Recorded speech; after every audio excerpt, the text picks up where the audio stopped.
Let's begin at this hour by telling you that bandits have attacked two farming communities in Zamfara State, where they killed at least 30 farmers, including the respected Islamic cleric. Police spokesperson in Zamfara, ASP Yazad Abubakar, confirmed the attacks at the Maradun and Safe local government areas, but said details would be given later.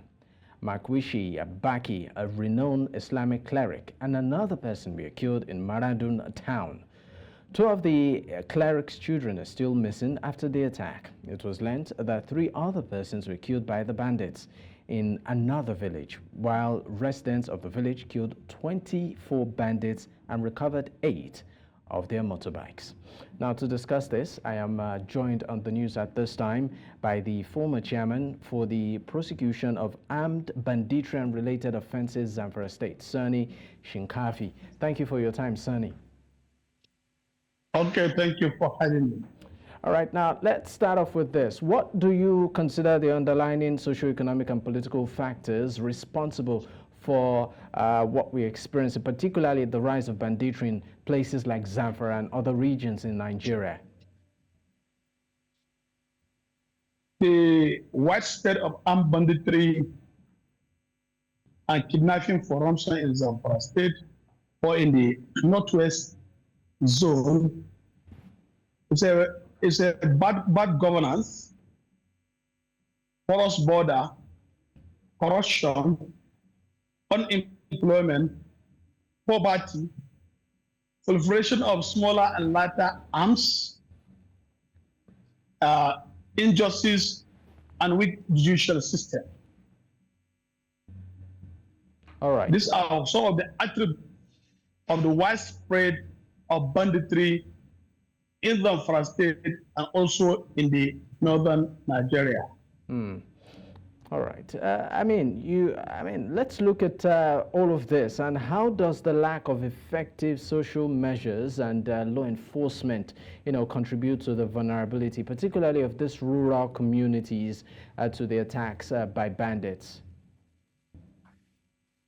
The attack in the rural community, the armed bandits have turned banditry and kidnapping for ransom as a criminal economic enterprise, where a lot of security agencies, traditional rulers, as I have mentioned, weak judicial system, unemployment, poverty has attributed to all this widespread of banditry, most especially in the rural community. Even now, the bandits have expanded their rampage into the local government headquarters in Zamfara State.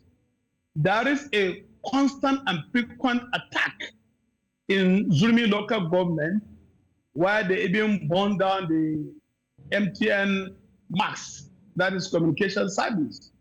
And there is constant and frequent attack in Sape local government, in Bungudu local government, in Moru local government, also in Aranamoda local government. From last month to this month, Sape local government town on daylight was attacked by armed bandits. Last Sunday, they wore hijab and attacked the market on the market day and killed several people. An unspecified number of people were kidnapped. So, in summary, the widespread of banditry contributed to bad governance, corruption, injustice. And also on the part of the state government and the federal government, there is conspiracy of silence and there's no political will by the government to curtail this issue of insecurity once and for all. Now, you talked about lack of political will in trying to resolve these issues. Why do you think that is? Yeah, the issue of political will is a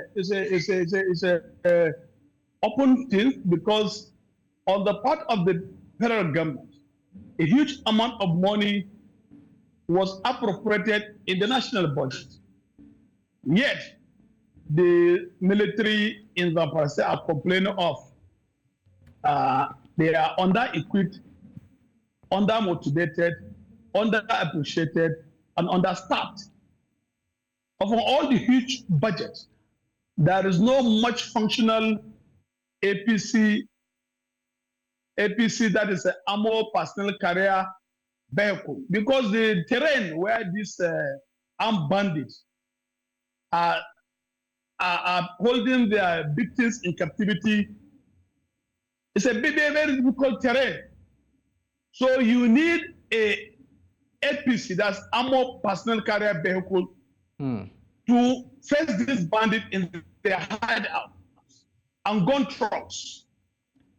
So if you look at the budget, in 2024 budget, about 3.2 trillion was appropriated in the national budget.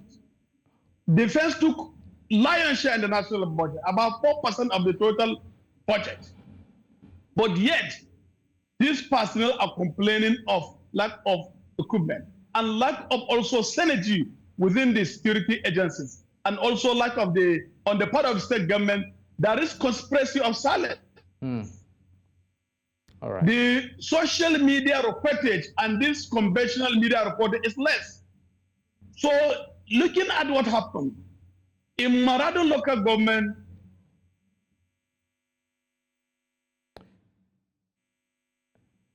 a well-known cleric, Muhammad Mokosho, was killed, and his children are still missing.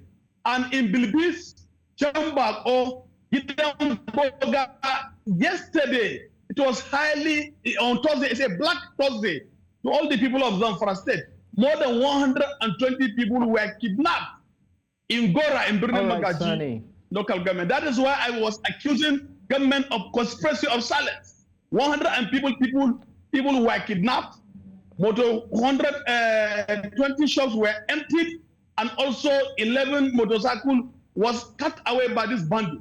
Yes, there's Sani, no reportage. we're pressed for time. Thank you so much for the insights and contribution you've given us on the news. Sani Shinkafi is actually the former chairman for the prosecution of armed banditry and related offenses at Zamfara State. Once again, thank you for your time on the news. Okay, thank you. Thank you. Bye-bye. All right. Now, reports of a foreign military base being established in Nigeria to address West and Central Africa security concerns have sparked a debate. However, both the Nigerian government and the United States have denied these claims. News Central's Neo Money has more. As Western nations close bases and withdraw troops from former French colonies in Africa's Sahel region, speculations have mounted that they may seek new bases in neighboring Nigeria. The Nigerian government has firmly denied such discussions, with both Nigeria and American officials rejecting the notion. The federal government of Nigeria has neither received any request to set up a military base, or is even contemplating setting up one. I don't know where it's coming from. We think that this is not factual, this is misleading, and this is not patriotic. I'm not aware of any such conversation, and I'm not really sure whose purpose it serves to agitate on this point. Despite denials, the issue has sparked debate within Nigeria as the country faces ongoing threat from terrorist groups like Boko Haram and ISWAP in the Lake Chad region. The risks are actually enormous. One is that there will be some strategic superpowers who are already making inroad into the Sahel, and then of course Nigeria becomes a country of interest. And if Nigeria becomes a country of interest, it means that there will be resurgence of new groups, terrorist groups will be coming in. So Nigeria becomes a playground for sales of arms and ammunition and small arms and light weapons. However, Nigeria contends its current counterinsurgency efforts haven't necessitated foreign troops' presence. A foreign military base will not do anything for us because we have already seen an example of what happened in Niger. Their presence have not made any difference. It didn't do anything. So why should we, Nigeria, go ahead and have a foreign military base in our own country? Nigeria currently receives substantial foreign cooperation in its fight against security threats, achieving these without hosting any foreign bases. The government prioritized deepening these international partnerships, rendering foreign bases unnecessary. The security situation in West Africa will likely continue to influence this discussion as countries work together to contain terrorism. In Lagos for News Central, Ni Omoni. The Nigerian Army has assured its commitment to improving healthcare infrastructure in army formations and units across the country. The Chief of Army Staff, Lieutenant General Taoreed Lagbaja, made this known during the commissioning of a state-of-the-art remodeled medical facility of the 401 Special Forces Brigade at the Joe Akahan Military Cantonment in Makurdi, the Benue State capital. Our News Central's Emmanuel Bagudu tells us more. Commissioning of a remodeled health facility in one of the Army's formations in Benue State, north-central Nigeria. The Chief of Army Staff says this, among others, being embarked on by the Army, will bring relief to residents domiciled in the area and ease their burden. I am delighted to be back, this time to inaugurate the remodeled and upgraded medical center, a testament to our commitment to enhancing the healthcare infrastructure in Nigerian Army barracks and cantonments. The intervention in our medical facilities is only one of our numerous efforts to upgrade our welfare facilities and line with the sound administration beam of my command philosophy. I believe support for the home front and a good welfare package are necessary to strengthen the moral component of fighting power. The commander for Special Forces Command also noted that the medical facility will not only bring succor to the cantonment and its host community, saying its services will be open to all in need. This transformation drive being witnessed in the Nigerian Army is in line with the Chief of Army Staff Command philosophy, which is to transform the Nigerian Army into a well-trained, equipped, highly motivated force towards achieving our constitutional responsibilities within a joint environment. The Army says that this complements its social welfare drive and its non-kinetic approach to the war against insecurity. In Abuja for News Central, I am Emmanuel Bagudu. Moving away from security matters, the Federal Airports Authority of Nigeria shut the 18 left runway of the Murtala Mohammed Airport, Lagos, after a Z-Jet airline aircraft skidded off the runway on landing at the runway on Saturday. The Airbus, with registration 5N-BZZ, with 52 passengers and 3 crew members on board, departed Abuja and landed at the domestic wing of the airport at 11:29 a.m. local time. This incident is happening barely 3 weeks after Dana aircraft skidded off the same runway. Now, as at the time of both incidents, the runway surface was wet as it had rained. Now, the Economic and Financial Crimes Commission has cautioned compliance officers of banks in Nigeria to stop disclosing the anti-graft agency's investigative activities to their customers. EFCC's chairman, Ola Olukoyede, made this call through the acting zonal director of the Badon Zonal Command of the EFCC, Ace1 Hawa Galba Ringim, during a stakeholders meeting with compliance officers of banks in Oyo State. In a statement released by the agency on Saturday, the FCC said it is aware of the fact that the compliance officers give information to their clients regarding letters of investigation activities written to the banks from the FCC.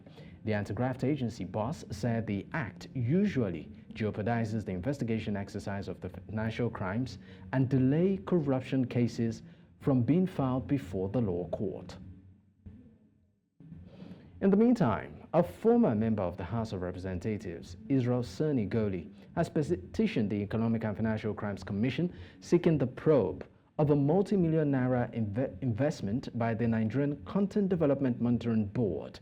Sani Shinkafi, who represented Nembe and Brass Federal Constituency in the 9th Assembly, in his petition called for a thorough investigation and possible prosecution as it relates to the disbursement of funds for the Brass Fertilizer and Petrochemical Limited. The Atlantic International Refinery and Petrochemical Limited as well as the Brass Petroleum Product Terminal Limited. He said all the investments for the projects, which are situated in the Brass local government area, were undertaken during the tenure of the immediate past Executive Secretary of the NCDMB, Simbi Wabote. We'll go on a quick break now. When we return, we have more stories. Stay with us. To a bit of business. Bloomberg's recent report has revealed that Nigeria's currency, the naira, has emerged as the world's worst performing currency in the past month. The currency took a downturn after its recent gains and wonderful performance last month, when it was ranked as one of the best performing currencies globally as of April 2024. According to the report, the reversal in Naira's gains has placed increased pressure on the Central Bank of Nigeria to continue rising interest rates. Nigeria's depreciation to 1,466.31 kobo against the dollar was reported to be its weakest level since March 20th. Now, the report released on Friday explained that the recent development is attributed to the scarcity of the US dollar in the local market, with only $84 million available as of Thursday.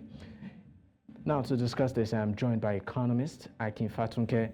Akin, thank you for joining me on the news. Now, let's get straight to it. Can you please analyze the historical trends of the Naira's performance and identify any patterns or significant events that have influenced its current status as the worst performing currency? By all means, Dapo, good evening, and good evening to Nigeria. Thanks for having me. Historical trends, yo-yo. It tells us that the basic problem with the yo-yo we are seeing is supply pressures that we are not getting enough of. We see a decrease to 1,466 in the month of April ending, getting into May, and in March we had 1,600 to a dollar. Okay, on the official markets, while the parallel markets was trading at 1,800. Reason for this is not far-fetched.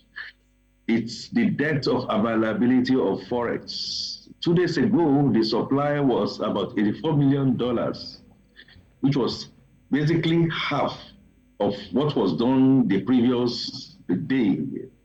So are we talking about reforms weakening? Are we talking about the positive sentiments that we had at one point in time beginning to shake? Maybe yes, perhaps maybe no. The Nigerian economy on the physical side is still shaking on all sides. Inflation is still going very, very high. Food inflation is still very, very, very high. And one of the basic components of the cost push, I tell you, Dapo, is security, security, security. It's rearing its head again with, for instance, Okomu, palm oil, are already threatening that they may want to leave, given the fact that the bad guys came into their plantation and shot and killed 2 members of their staff. And this was within a week. And also see what is happening in Kogi State, going on. And so the farmers are still not able to try and see how to boost production. I like to say that for February and March rates, we have had an increase of a total of about 600 points in the monetary policy rates. That again is an indication that come May 21st, 2023, the monetary policy rates might increase again. Hopefully, it will not be too much of a band over and above about 100 basis points, my prediction, so that we'll see what is going to happen. Another very big factor in the historical trend is that, the bond market is going to get matured very, very, very soon. And when that gets matured, about 1.3 billion in naira will get back into the market, which will also put quite some pressure on the exchange rate.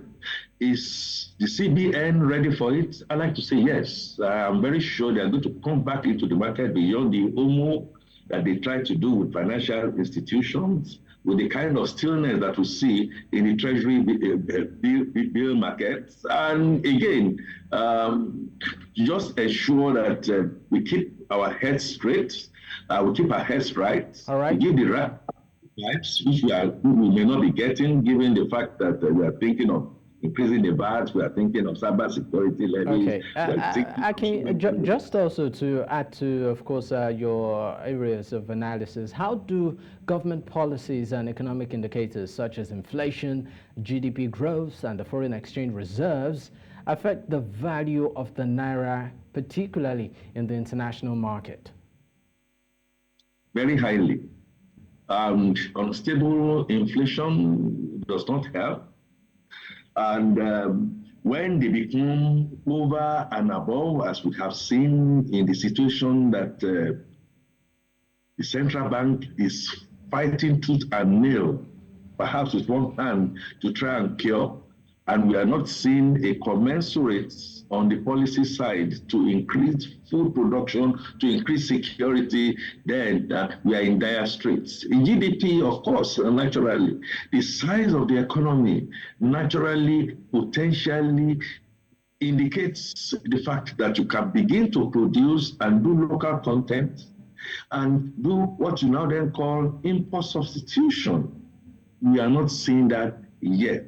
There might be a lag, but we are not seeing all those yet. So all these indicators that you have mentioned have, and then of course the foreign exchange itself, which the central bank is fighting tooth and nail to try and control. Hopefully we'll be able to get there when the lag comes into being, and then we'll begin to see more of movement over motion on the policy side. All right. Akin Fatuke, thank you so much for your time on the news. Always a pleasure, Dapo. Thank you very much for having me. Great. Now let's move to politics, where the People's Democratic Party has declared full control over Rivers State, asserting that the governor, Simfu Bara, and the party now dominate the state's political landscape. In a statement by its National Publicity Secretary, Debo Ologun Agba, on Saturday, the party claimed that all legislators who defected to the All Progressives Congress have forfeited their seats, citing constitutional provisions. Rivers State government had on Tuesday dismissed a call on the State House of Assembly by the caretaker committee of the APC in the state to commence impeachment proceedings against Fubara. The spokesperson emphasized that the legal considerations now of former Commissioner for Works in Rivers State, George Kelly Alabo, says the pro-Fubara group failed to meet up the terms of the pact struck between the groups by President Bola Ahmed Tinubu. Alabo, who is currently the Director General of the Border Communities Development Agency, made this known on Saturday. We're all there. Resolutions were reached, agreements were signed. The president handed over the paper to the former governor, Dr. Peter Odili, to read. He read them out.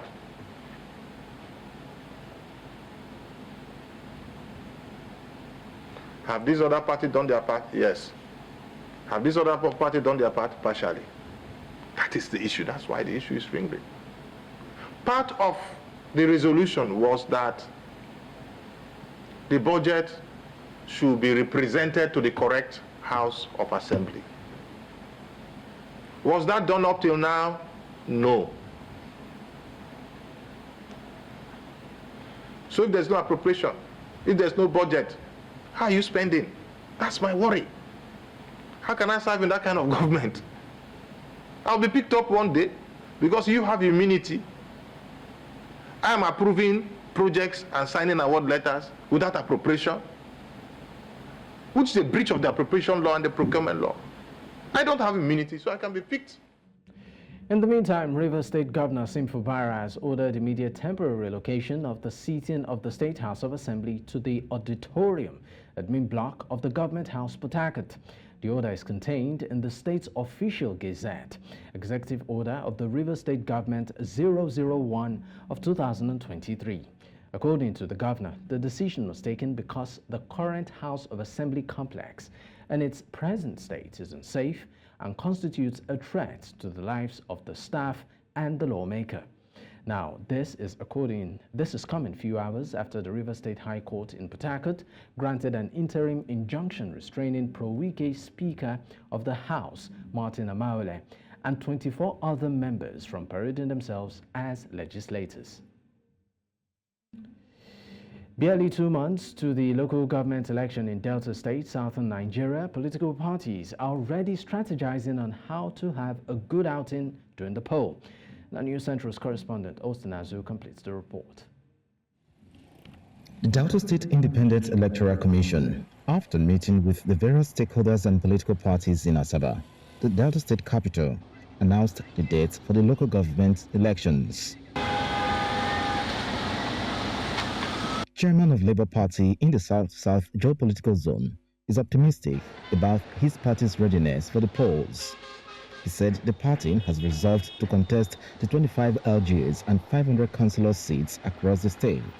These councillorship aspirants on the platform of the Labour Party called on the state electoral umpire to be upright in all the electionary processes. They demand a level playing ground for all parties to exercise their franchise.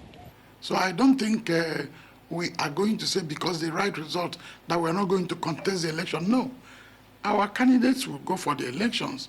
We're already doing what we're supposed to be doing, bringing our candidates up very soon.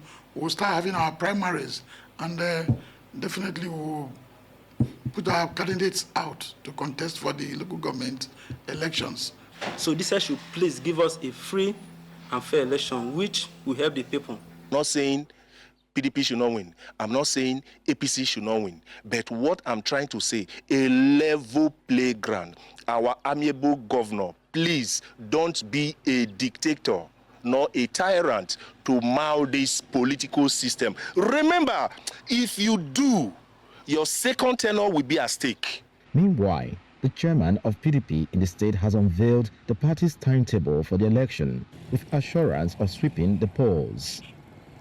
We are prepared, we are willing, we are determined to ensure that we win all the available positions. Yes, if they are afraid that we're going to win and therefore they want to run away from contesting, they can run away. But whether we're going to defeat them, of course, the answer is yes, we're going to defeat them. The state governor urged gender inclusiveness for the PDP by choosing their chairmanship and councillorship candidates. I keep telling people that if you get chairman as a man, the vice should be a woman. Then also, in each of the local government, you must come with not less than 3 female as councillors. All eyes are now on the Delta State Independent Electoral Commission to conduct free, fair and acceptable local government elections across the 25 local government areas in the state. In Asaba, for News Central, Austin Azu. Away from that, the Lagos State government will fully cover medical expenses for victims of the recent Ajeromi Feludun gas explosion. The Health Commissioner, Professor Akin Abayomi, made this known during his visit to the Gbagada General Hospital Burns and Trauma Unit. He also offered condolences to victims' families and guaranteed free top-tier medical care. News Central's Adeshewa Odushoga tells us more. Following a gas explosion in Ajeromi Feludun area of Lagos that claimed 11 lives and injured 22, the state government has pledged its full support to victims and their families. Health Commissioner Professor Akin Abayomi visited survivors, announcing the state will cover all treatment costs. We are here really concerned about the welfare and the survival of the patients. Out of 31 patients, we've lost about 11 of them so far. And those ones had a very extensive surface area burns, with the burns going right down to the entire skin level, what we call a third-degree burn. Those kinds of burns, when they are combined with inhalation injury from smoke, ultimately the outcomes are very, very poor. Professor Abayomi emphasized efforts to prevent future incidents and ensure quality health care. The state also promised comprehensive assistance for trauma recovery. We'll be looking at a combined effort and see how we can, on the one hand, manage patients better, but on the other hand, we also have to do a lot of public sensitization to see that these kinds of events can be prevented or minimized into the future.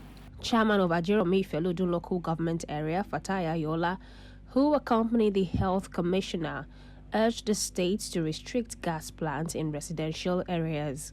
On a very serious note, we need to also appeal to Mr. Governor to give enough sensitization to the public on the best way to handle gas. A lot of people, a philosopher said, if you don't ask me, I know. But if you ask me, I don't know. A lot of people think they know how best to handle gas. But if you ask them some salient safety measures, they don't really know. The incident also attracted attention from members of the state legislature, who urged relevant ministries, departments and agencies to enforce safety laws to protect lives and properties in Lagos State. In Lagos for News Central, Adeshewa Odushoga. Nigeria's former permanent representative to the United Nations, Professor Ibrahim Gambari, has called for flexible trade treaties between Nigeria and South Africa. This was as the South African High Commission in Nigeria marked South Africa's 30th Independence Day celebration in the nation's capital, Abuja. News Central's Emmanuel Bagudu reports. It's yet another celebration of diplomatic ties between Nigeria and South Africa. The event, the celebration of South Africa's 30th anniversary by the High Commission in Abuja. That young man represents those who disappeared in exile. And Nigeria was at the forefront of supporting those students, at the forefront of supporting the struggle of our people. So when we talk about 30 years, of diplomatic relations, we're only talking about the diplomatic part.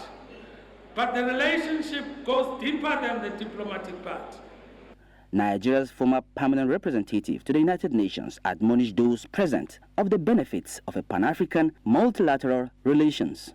Business opportunities should also be actively pursued and supported, with the South African and the Nigerian Chambers of Commerce being more closely engaged by both governments in the future implementation of binational commissions economic decisions. Fourth, an ECOWAS SADC trade deal linked to the African Continental Free Trade Area can lower and remove trade barriers, thus driving regional integration in Africa beyond the currently paltry 14% of intracontinental trade. Also, renowned human rights lawyer in Nigeria urged all present to push for a better African continent. Nigeria has refused to be drawn into any bilateral attrition with South Africa. And you will see during the last African Cup of Nations, even when Nigeria defeated South Africa, one of the greatest players there, the footballer, incidentally plays for a South African club. And all of them were hailing Nigeria.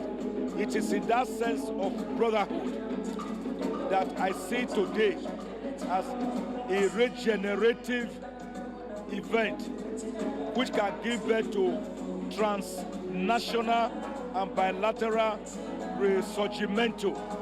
God bless Nigeria. God bless South Africa. Many present say South Africa has indeed been an example to other African countries in governance and development. In Abuja for News Central, I'm Emmanuel Bagudu. Welcome to Business News. The World Bank is set to approve $2.25 billion in loans for Nigeria on June 13, 2024, split between two projects. The first, Nigeria's Research Development Policy Financing (DPF), will receive $1.5 billion. The second project, NG's Armor Program for Resorts (P4R), is proposed to receive $750 million. Negotiations between the World Bank and Nigerian authorities are ongoing to finalize loan terms crucial for project implementation. These funds aim to support Nigeria's economic policy reforms and enhance government resource mobilization for long-term financial sustainability and economic resilience. The IMF has expressed concerns about Nigeria's plan to issue domestic dollar-denominated bonds, fearing it could strain the naira and raise costs for naira securities. The Nigerian government is revising its medium-term debt strategy to boost medium-term securities and Eurobonds issuance while maximizing multilateral and bilateral support. This revision comes in collaboration with the IMF and World Bank capacity development. The government also intends to issue domestic forex securities to increase onshore dollar liquidity, which could fragment the market, raise naira securities costs, and pressure the naira further. And finally, African leaders and stakeholders are calling for innovative financing solutions to address the challenges facing the continent's agriculture sector. Studies show that a significant portion of African agricultural land is degraded, hence the growing urgency to enhance the sector's productivity and sustainability. At the Africa Fertilizer and Soil Health Summit in Nairobi, leaders emphasized the need for increased financing and intra-Africa trade in fertilizers. They highlighted the importance of improving access to and affordability of fertilizers, suggesting that tax policies for fertilizers should be reviewed and certain items removed to reduce costs. William Geno, the country representative for Yara International, stressed the importance of partnerships with the private sector to ensure last-mile access to fertilizers. He noted that fertilizer prices have been impacted by factors beyond the control of producers, governments, or farmers, such as the unpredictable nature of natural gas prices due to geopolitics or events like the Russian war. And that's our offering on Business News at this time. Thank you for watching. I am Perpetua Fasami Peter. The news continues shortly. Bye for now.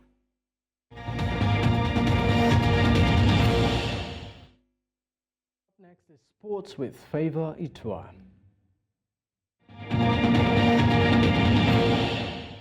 In sport, Badminton World Federation has announced that Anoluwapo Okpeyori, who is the multiple African men's single badminton champion, has qualified for the Paris 2024 Olympic Games. Okpeyori, who is a two-time African Games champion, made history by becoming the first Nigerian badminton player to make it to the Olympics back-to-back in 2020 and 2024.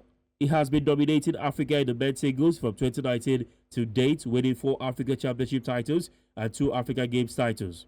Meanwhile, President of the Badminton Federation of Nigeria, Francis Obi, told newsmen on Saturday that Anoluwapo Okpeyori has broken the jinx in Nigerian badminton by making it to the Olympic Games in Paris, stating that Okpeyori's qualification shows that the current leadership of the Badminton Federation of Nigeria target of producing world-class players is beginning to manifest. Congratulations to Okpeyori. And now to basketball. Nigerian Basketball League champions Rivers Hoopers are through to the playoffs of the Basketball Africa League in Rwanda after defeating APR of Rwanda 75 to 71 points in the second overtime of a keenly contested game in Dakar, Senegal. 6'9" center Peter Olisebeka was one of the top performers for the Kingsmen with 17 points, 19 rebounds, and 5 assists to his name. Divine Eke was also instrumental for Rivers Hoopers with 18 points and 18 rebounds to his name. The Kingsmen still sit top of the Sahara Conference table with 4 wins and 1 loss in 4 matches. The playoffs will tip off in Kigali, Rwanda for May 24th.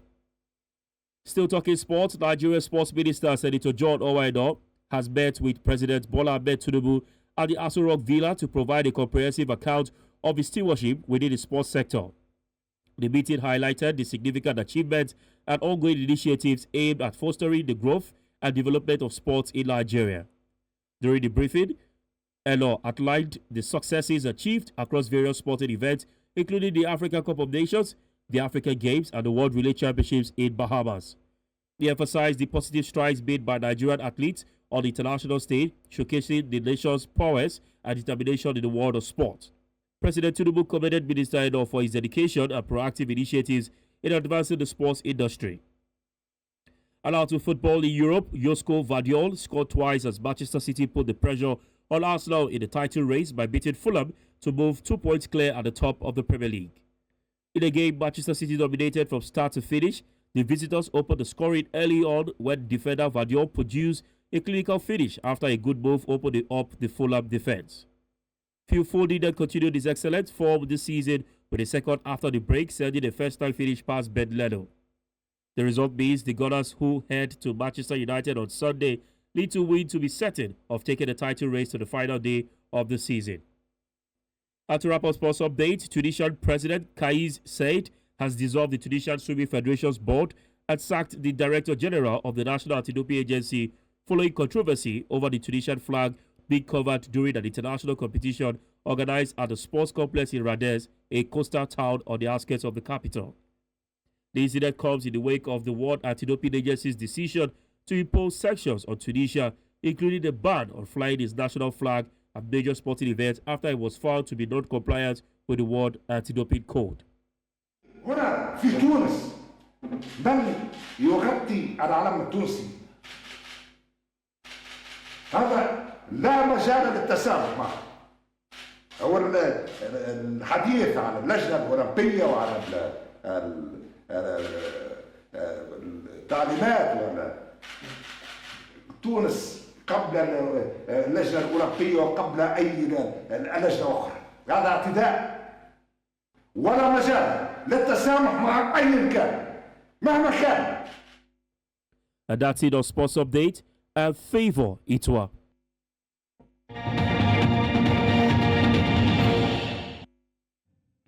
And that's a wrap on the news at this time. But before we go, another look at some of our top stories. We told you that 30 farmers and an Islamic cleric have been reported killed as bandits rout 2 villages in Zamfara State. Thousands of citizens have protested cost of living in Benin Republic. We also told you that a survivor has been pulled out alive after 5 days under rubble in South Africa building collapse. Don't forget to send in your eyewitness report to the WhatsApp number on the screen. You can also follow us on social media. We are at News Central TV.